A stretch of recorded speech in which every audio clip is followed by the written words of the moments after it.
ലൈംഗിക അതിക്രമ പരാതിയിൽ Bengal governor CV. ആനന്ദബോസിനെതിരെ അതിജീവിത. പരാതിക്കാരുടെ വ്യക്തിവിവരങ്ങൾ രഹസ്യമായി സൂക്ഷിക്കണമെന്ന നിയമം ഗവർണർ ലംഘിച്ചു.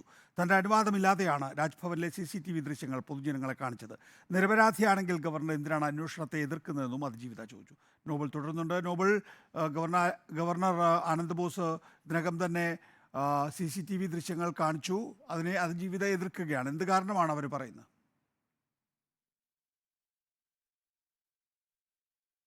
നികേഷ്, ഗവർണർ CVി ആനന്ദബോസിന് എതിരായി ഉള്ളത് ലൈംഗിക അതിക്രമ പരാതിയാണ്. സ്വാഭാവികമായും ഇരയുടെ വ്യക്തിത്വം വ്യക്തമാക്കുന്ന ഒന്നും സംപ്രേഷണം ചെയ്യുക, അല്ലെങ്കിൽ ഇരയുമായി ബന്ധപ്പെട്ട അവരുടെ വ്യക്തിത്വം വ്യക്തമാക്കുന്ന ഒന്നും പ്രദർശിപ്പിക്കുകയൊന്നും ചെയ്യാൻ പാടില്ല എന്നത് യാഥാർത്ഥ്യമാണ്. നമ്മൾ മാധ്യമങ്ങളാണെങ്കിൽ പോലും ഇത്തരം ലൈംഗിക അതിക്രമ പരാതിയിൽ അതിജീവിത എന്നാണ്, അല്ലെങ്കിൽ ഇര എന്നാണ് ഇതിലൊക്കെ വിശേഷിപ്പിക്കാറുള്ളത്. എന്താണെങ്കിലും അത്തരത്തിലൊരു സാഹചര്യം നിൽക്കുമ്പോഴാണ് ഗവർണർ CVി ആനന്ദബോസ് ഈ രാജ്ഭവനിലെ ദൃശ്യങ്ങൾ പൊതുജനങ്ങൾക്ക് വേണ്ടി തുറന്നു കൊടുത്തത്. പ്രത്യേകിച്ച് ഇന്നലെയായിരുന്നു അതിലെ ആദ്യം വരുന്ന 100 പേർക്ക് അത്തരത്തിൽ ദൃശ്യങ്ങൾ കാണിക്കുമെന്ന് ഗവർണർ വ്യക്തമാക്കി. അദ്ദേഹം ചെയ്യുകയും ചെയ്തു. എന്താണെങ്കിലും രാജ്ഭവനിൽ ഈ ലൈംഗിക അതിക്രമത്തിന് ഇരയായി എന്ന് പരാതി നൽകിയിരിക്കുന്ന യുവതിയുടെ വ്യക്തിത്വം ഇതിലൂടെ പൊതുസമൂഹത്തിന് മുന്നിൽ തുറന്നു കാണിച്ചു എന്നാണ് ആരോപണം. ഇത് നിയമത്തിന് ലംഘനമാണ് എന്നും അതിജീവിത ആരോപിക്കുന്നു. തന്റെ അനുവാദമില്ലാതെയാണ് തന്റെ വ്യക്തിത്വം ഇത്തരത്തിൽ പുറത്തു പ്രത്യേകിച്ച് പൊതുജനങ്ങൾക്ക് വേണ്ടി തുറന്നു കൊടുത്തത്, അല്ലെങ്കിൽ തുറന്നു കാണിച്ചത് എന്നാണ് പറയുന്നത്. ഇതിൽ ആനന്ദബോസിനെതിരെ നടപടി വേണം എന്ന ആവശ്യവും അവർ ഉന്നയിക്കുന്നു. നിലവിൽ ഇതോടൊപ്പം തന്നെ പ്രത്യേക പോലീസ് ഇതിൽ അന്വേഷണം നടത്തുകയാണ്. പക്ഷേ അന്വേഷണത്തോട് രാജ്ഭവൻ സഹകരിക്കുന്നില്ല. അതോടൊപ്പം തന്നെ ഈ അന്വേഷണവുമായി ബന്ധപ്പെട്ടുകൊണ്ട് CCTV ദൃശ്യങ്ങൾ ഉൾപ്പെടെ പോലീസ് ആവശ്യപ്പെട്ടെങ്കിലും കൊടുക്കാൻ തയ്യാറാകാത്തതിന് പിന്നാലെ